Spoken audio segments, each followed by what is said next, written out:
Hi everybody, this is Chris at the Cloverdale Transit Authority, and today we're going to do a video on a recent Facebook Marketplace acquisition focused on the MPC era of Lionel. And I know a lot of you who watch the channel know exactly what that means, but there might be some people who don't.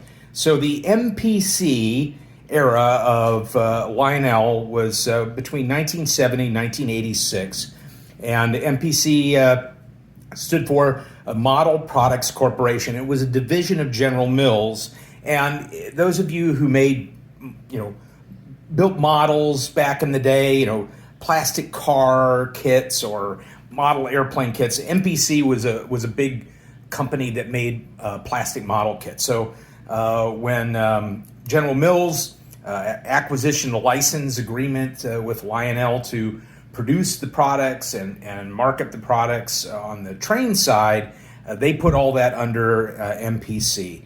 And then, of course, those of you who are Lionel history buffs, you know that in '86, MPC and General Mills sold Lionel to a fellow named Richard Coogan, and I hope I'm pronouncing that last name right. I've never actually heard anybody say it before, so I'll have to look that up. If any of you have any comments on that, you know better than I do, please put them down in the comments down there.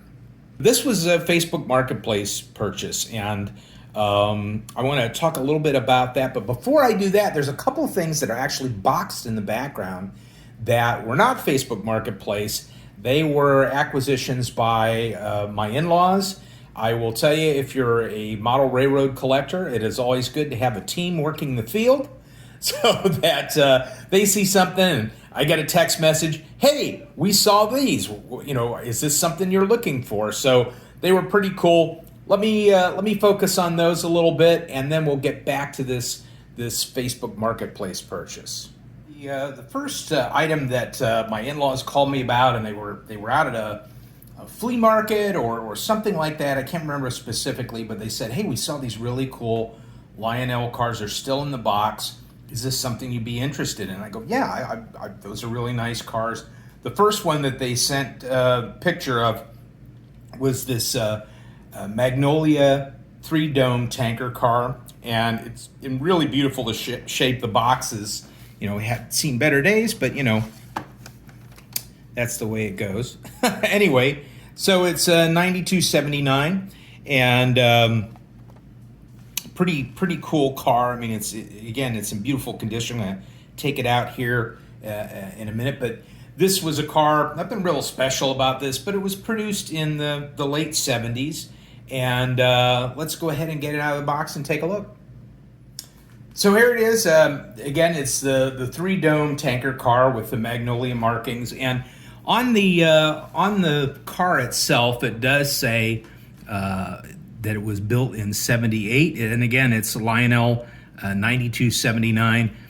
Pretty clean. I mean, there's some dust on it, but that means somebody had it out on display, or they were running it on the railroad, hopefully. And but it's real nice because it's got a metal ladder. It's got this metal grab bar that goes all the way around the outside, and the trucks are, plastic trucks. All of this is plastic under here, but that was kind of par for the course with the MPC era. Lionel was making stuff as cheaply as they possibly could. I don't mean to disparage Lionel for that, but they were producing stuff as inexpensively so they could sell it as inexpensively and make more money, apparently. So these aren't kind of the cars that you run into in that post-war era or any of these really expensive scale cars that you're buying now from Lionel and other manufacturers like MTH, whatever.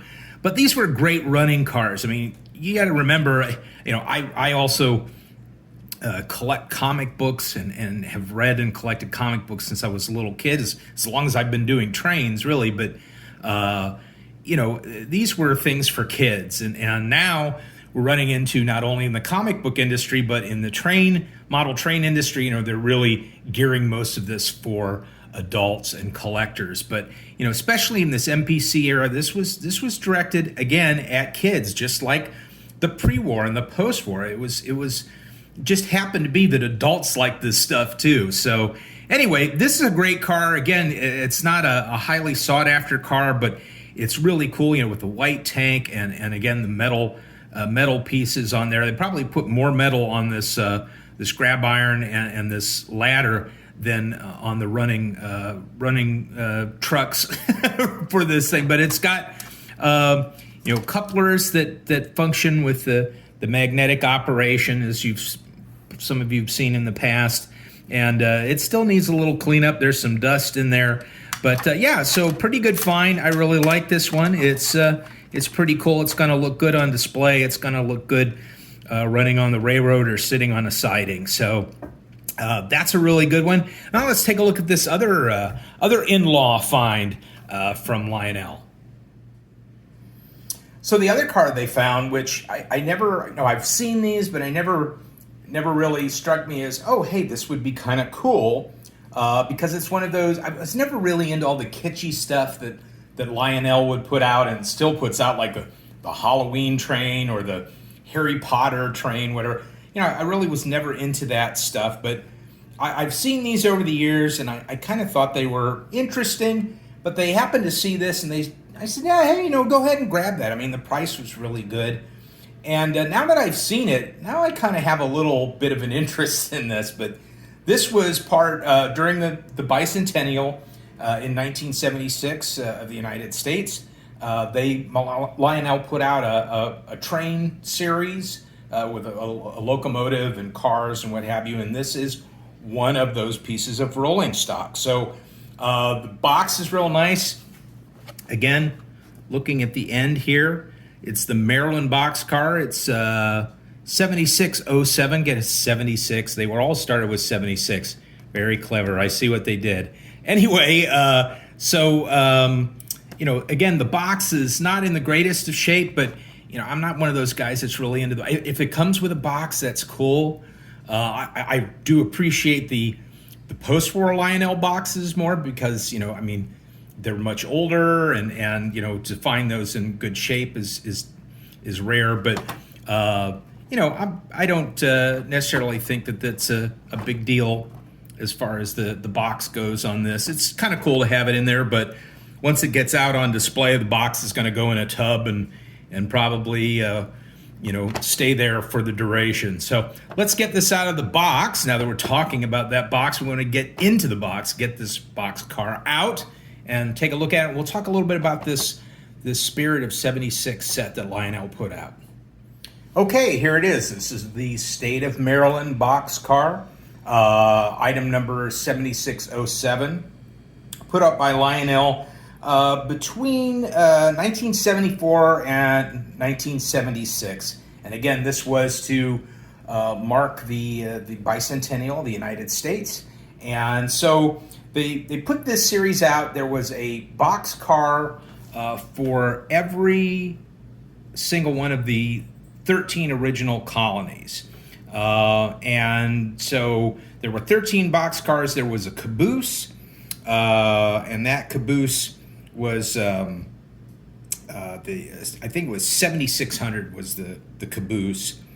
And then there was an engine that came with this, a diesel engine, and that diesel engine, was I think it was a U36, something like that, diesel engine. I'm trying to remember that. I looked that up because once I got this, I thought, hey, it'd be kind of cool to have the whole set. Again, not into that kitschy Lionel stuff, but this is actually kind of interesting, and there's also an interesting personal story, so that's kind of why I like this whole thing. But and interesting also is the item number for the engine is item number 1776. So that was kind of cool. And actually, that diesel engine was based on a real diesel engine that was put out by Seaboard.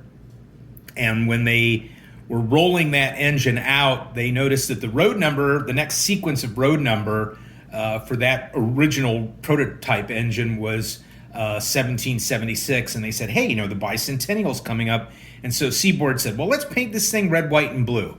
And so Lionel was kind of inspired by that, and that's what gave birth to this set, including a reproduction of that Seaboard engine. But anyway, a little bit about this car and all the other 12 colonies, their cars kind of cover this. So you've got, you've got the information on the state itself, the state flower, state bird, state tree, their motto, and then over here, admitted to the Union, April 28th, 1788. So after we became the United States, they were admitted as an official state. And according to this, Lionel started manufacturing this Maryland car in 1975, so a year before the actual bicentennial year.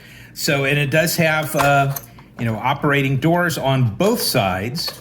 Again, it's MPC. It's made as inexpensively as possible. And it has the little magnetic coupler release on here, so you can hook up and unhook as you need to on your railroad. So a lot of play factor for the kids out there.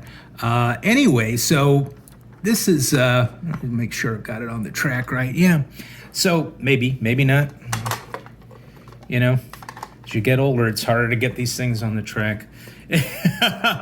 But anyway, the personal story behind this is that bicentennial train being pulled by road number 1776 traveled around the country and pulled a number of really cool cars with it. There was some passenger cars and what have you.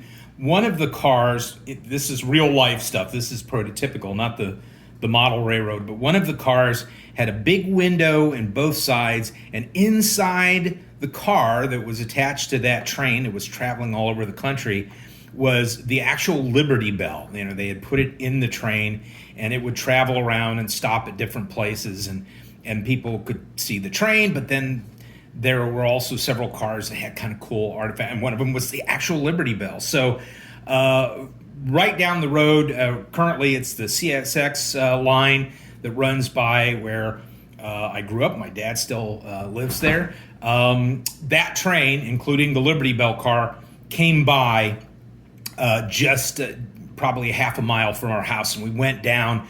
We knew it was coming there. There was all these people there, and it just drove by, and it kind of slowed down. So we got to see that engine that this is based on, and we got to see the train, and we got to see the Liberty Bell, and it just sort of, passed by about this speed and then sped up and went on to the next stop. So that was the closest we got to it. But it was really cool that we got to see that back in 1976, just kind of driving by our house. So anyway, these were kind of cool cars, the Magnolia car and this car here. And again, I think as I see these out there, they're pretty inexpensive. I mean, this was like $13.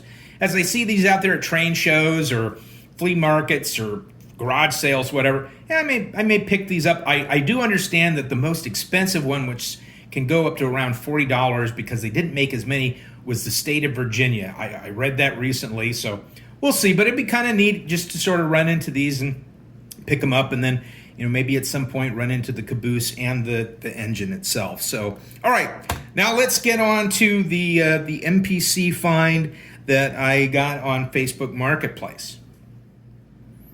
All right, so this is the first car in this set, and I again, when I bought this on Facebook Marketplace from a guy down in Canton that I know,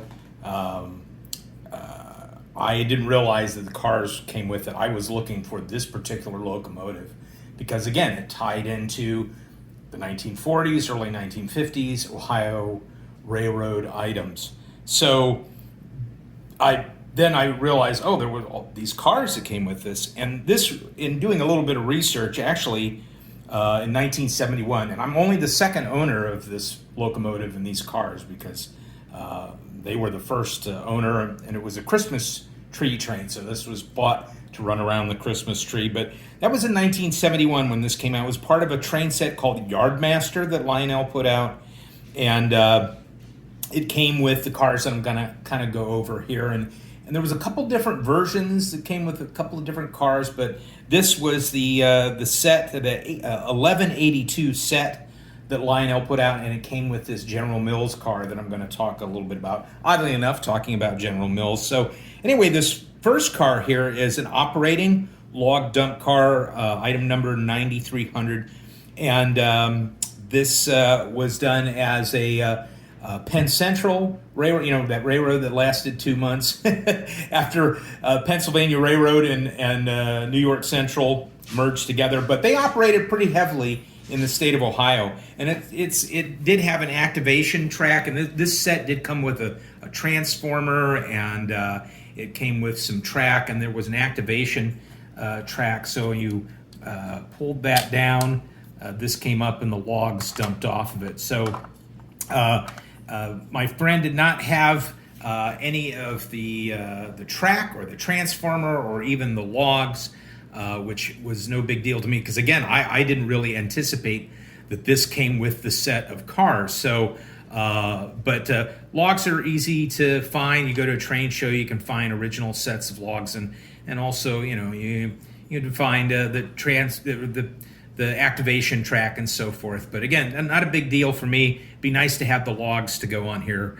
But again, every single one of these, I bought the locomotive because of its relationship to Ohio railroading, but then every single one of these cars has a relationship to Ohio railroading. And again, Penn Central, just as with the Pennsy, had operated pretty heavily in the state of Ohio. So that's kind of a cool car. Let's take a look at the next one. So the next car in this set is the Republic Steel gondola, and item number 9142. And again, this all came out in 1971.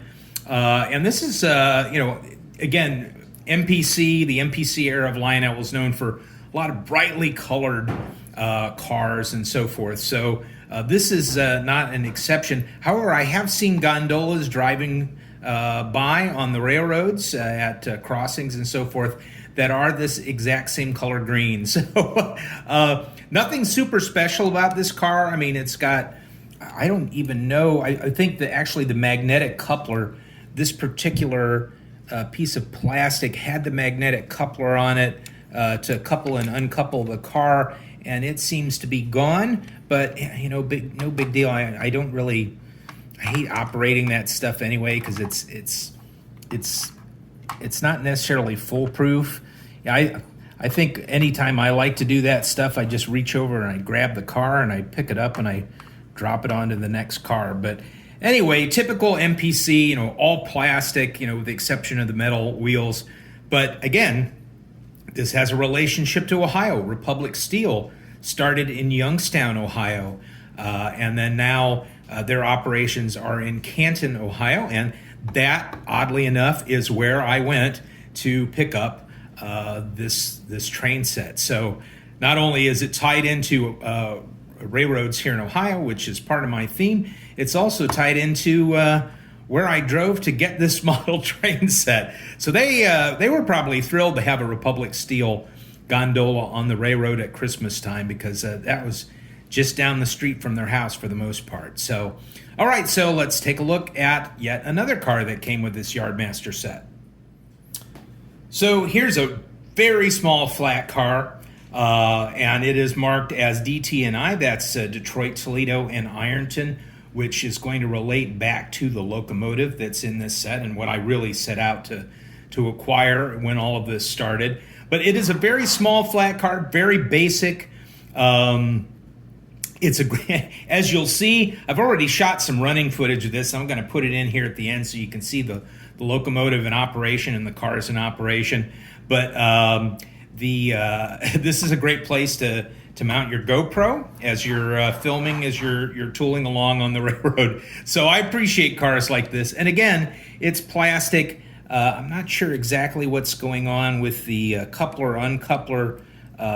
This is all plastic, so I'm not sure if that little round metal thing is missing off of this or if this is some other kind of operation. But you'll notice that it does have the little Lionel MPC General Mills logo on here. But interestingly enough, there is no model number on this particular car. I found this, by Googling it in different places, and they all say DT&I flat car.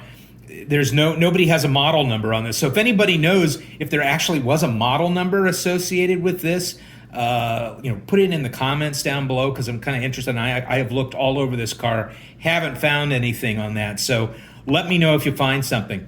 And we're going to take a look at the last car that came with this Yardmaster set, which is a very strange car, as you'll see here in a minute. And then we're going to talk about the locomotive, and then we'll talk a little bit about not only the prototypical locomotive, but also the Detroit, Toledo, and Ironton Railroad. So, okay, here comes the General Mills car. This is a really weird one.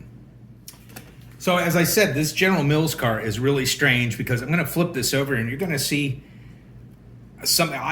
All the years that I've done model railroading with my dad back in the early 70s, I've never seen a car like this. There are no trucks on it. It's just wheels, and then it just has this spring-loaded kind of arm for the coupler. No automatic coupler, nothing. Just those wheels. I've never seen anything like that, because the trucks, the whole purpose behind trucks in the prototypical railroad car is that it pivots as you go around curves. This, boy, you don't want to run this on, well, all of this stuff was meant to run on 027, but it just really is sort of dragging it around the curve. And I've seen a couple people, as I've researched this particular car, which by the way is a Mini Max railroad car, and I did see a lot of comments. People were looking for the prototypical car this was based on, and it is based on a real car, but no one's been able to find a photo of it. But it does have a Lionel item number 9090, and it opens up on the side, opens up like this, and there were loads that went inside this, so that again is a thing that has disappeared, and opens up on the other side like this as well. But it's just really odd, this wheel configuration. And again, it was based on a real car, and it must have run on a very specific type of railroad track, curve, what have you, to move stuff maybe internally at the manufacturing facilities at General Mills, serial loads and stuff like that. But it's a very odd car. So there was another car that came with the Yardmaster. It was a two-bay hopper,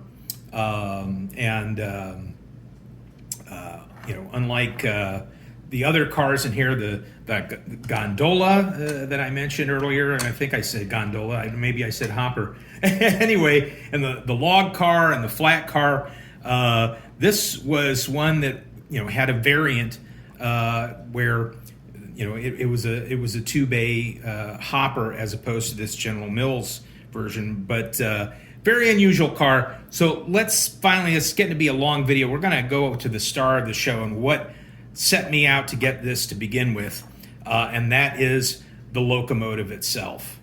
So here it is. This is what I really set out to get, and this is a Lionel Model 8111 switcher locomotive, and again, these were used to move freight around in a yard, or these larger switchers were to move freight from one yard to another. Again, let me first start off, as I usually do, talk a little bit about the prototypical version of this and the railroad markings it is. So this is based on an NW2 switcher, and the NW2 switcher was made by General Electric, their electromotive division, between 1939 and 1949. So we really think about diesel engines in the 40s, but some of these early diesel engines were put to work in that time period. So again, it fits in with my 1940s, early 1950s railroad motif that I like to maintain on my soon-to-be model railroad, and then also the collection in general. But anyway, so this switcher was, there was, maybe about 1,000 of these made. So, Lionel based this on a very short-run switcher. But if you think about it, unlike hauling freight or hauling passenger cars, there was only a small need for just a few of these switchers. Some of them stayed here in the United States, and some of them went to Canada. But let's talk a little bit about the Detroit, Toledo, and Ironton Railroad. Again, my stuff is always, that I cover is always based on Ohio railroading, and this is no different.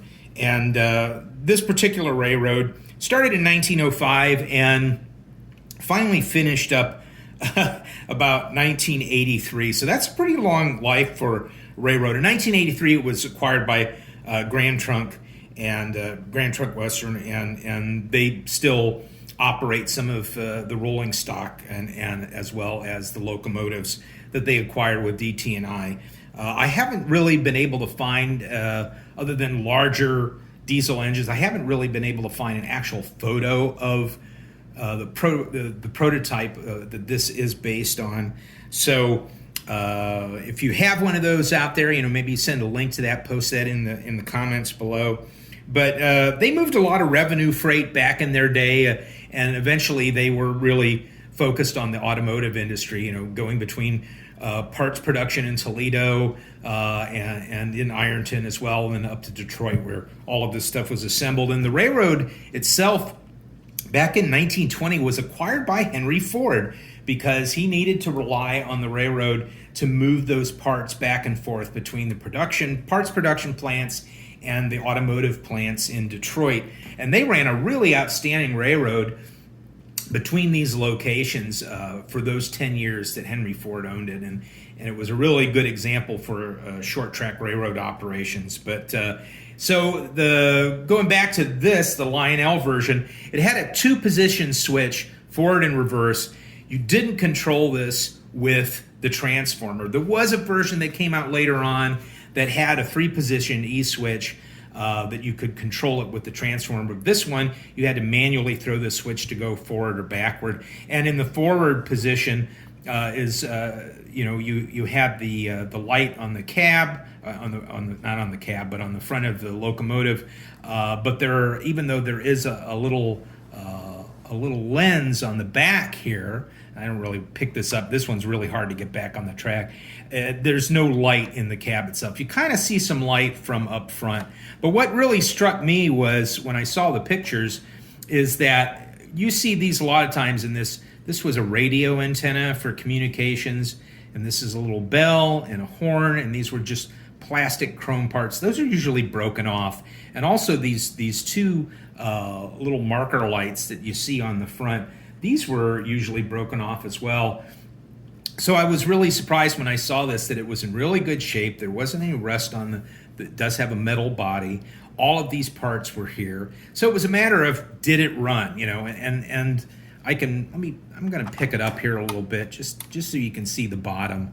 And you can see this side is where the motor is, and here's the electrical pickups, and then this back here is just just there to maintain the rest of the operation of the locomotive on the track. But and they had friction tires on here, so these probably need to be replaced sometimes real soon.